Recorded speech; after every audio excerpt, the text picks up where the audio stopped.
Hello guys, now we will learn how to place Adsense code on our website. So now when you register for the Adsense, this is how the interface will be. Yeah.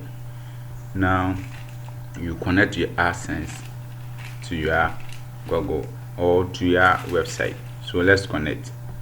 You go to let's go. So when you go to let's go,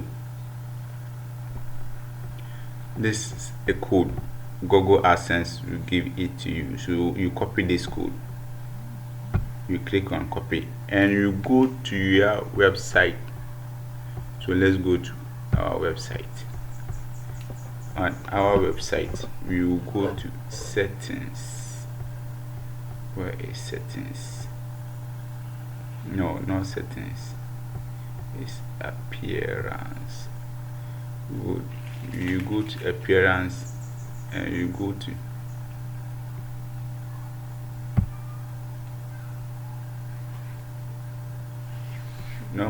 it's here, team editor. It's team editor rather, team file editor. So you go to team file editor. When you go to team file editor, you move here, but the code that we copy, you place it on our dashboard or on Adsense, so that Google will come and check whether the code is there, so that you can accept our Adsense. So you go to header PHP. So you click here, header PHP. So when you click on header PHP, you scroll down your site or keep checking your Adsense dashboard. You see every information. Thank you. This is how to